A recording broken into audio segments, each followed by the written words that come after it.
Hey, we are at the Melbourne VMUG. Melbourne VMAG? Melbourne VMUG Melbourne UserCon. VMAG. Welcome to the Melbourne VMAG UserCon. It is 2017 and I'm joined by one of the travelling guests and my good friend Josh Atwell. How are you today, Josh? I'm doing very well, Al. How are you? Oh, I'm very well. How are you? I'm doing pretty well. Good, excellent. So everybody is well, all three of us are well.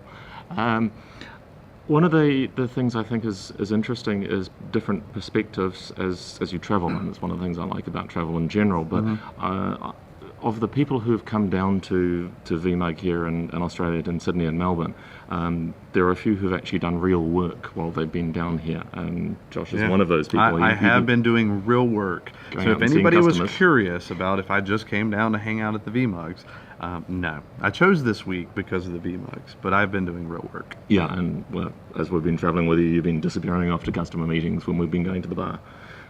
So there's been real work. And so I wanted to ask Josh what he saw as different about the customers that he's seen over the last couple of days here in Australia compared to customers that he goes and has similar conversations with in the US in particular. I know you go and see customers all around the world, but I was just thinking about that contrast between what you see here and what you see in the US. Yeah, I think the number one thing that I've seen that's been very nice is everyone speaks English. That is helpful for those of us who only speak English. That's right. It goes a lot farther in the conversation. But I think the core thing that I've noted, and I have observed this a little bit prior to coming now, is that the adoption rate, I think, and the comfort of adoption, and this is what I'm not sure about, whether it's they're more comfortable to adopt or there's more of a desire, more of an incentive. Like the mechanism for adopting new technology, I think, feels higher in ANZ than I see in a lot of places of the world.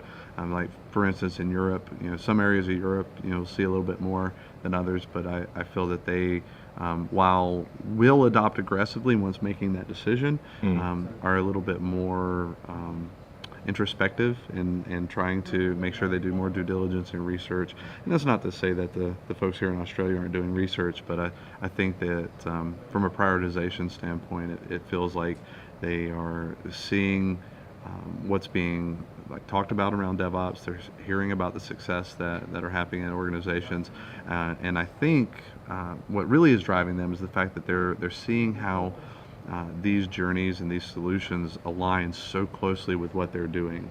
So it's a motivator. And you're seeing there's just more openness to change and to doing new things. Yeah, I mean, it's what I found is that everybody that I've talked to thus far is just very friendly, and they seem to be, I don't know, it's almost like they're not super jaded. Like I see a lot of that throughout the world, where people are just kind of worn down in a lot of respects, and they think that I'm just going to keep trucking along until all is done. But no, they seem to have very optimistic view. Although I think my general impression from the Aussies and the Kiwis is generally very optimistic. Yeah, we tend to be fairly relaxed about things, and and I think that translates. I think that has a bit to do with that. And I think there's an aspect also of being smaller organisations. So we are smaller populations.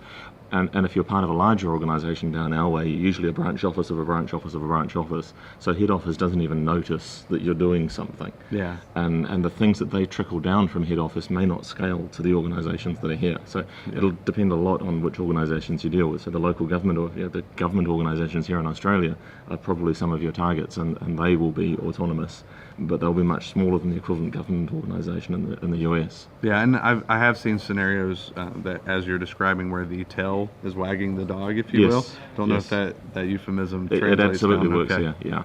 Yeah, and I've seen the same over the years as well. I've seen New Zealand is 4 million people in the whole country, whereas the city of Melbourne here is larger than New Zealand's population, and yet I've seen organisations where the New Zealand arm found and adopted an innovation that was then spread through the Australian arm. And I imagine there will be cases where what was invented in the Australian arm would go through the whole of the Asia Pacific organisation, because early adopter, willing to take change and proof out And then the other organisations, the rest of the organisation is very happy once that proof point is in place that this technology is working. Everybody loves a win. Yep. Yeah.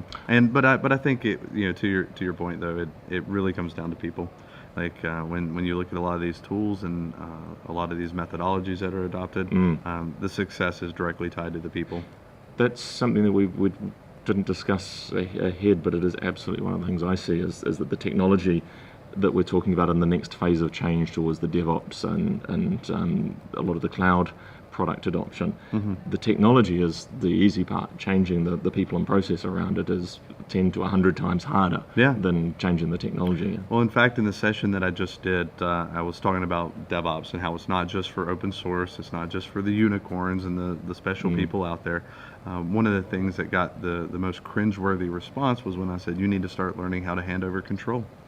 and for an industry where we are not really accustomed to handing over control, but it's fundamentally necessary for growth and to be able to adapt and and address the new challenges that we have.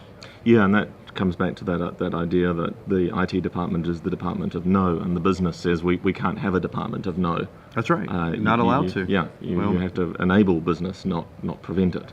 Right, and one of the things that I talk about on a regular basis is you know when you're being successful when the IT department moves from being a cost center to an innovation engine, right? Where they are an enabler for the business to innovate and to do new things. And it's a different way of saying exactly what you said. Not saying no. Yeah. Excellent. Well, we will probably talk about that some more on another time, but we're running a little longer than I like to keep these interviews. I have that effect. Because it's such a good conversation. I have that effect. So thanks, Josh. Tell the lovely people where they can find you online, and so that I remember to put it on the lower third that goes down here somewhere.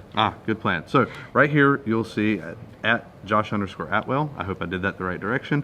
And but I'm on Twitter at Josh_Atwell, and I have a blog, but I don't really do that. vTesseract has been rather quiet for a while. Yes, I think July was the last time I had something. Well, at least it's less than 12 months ago.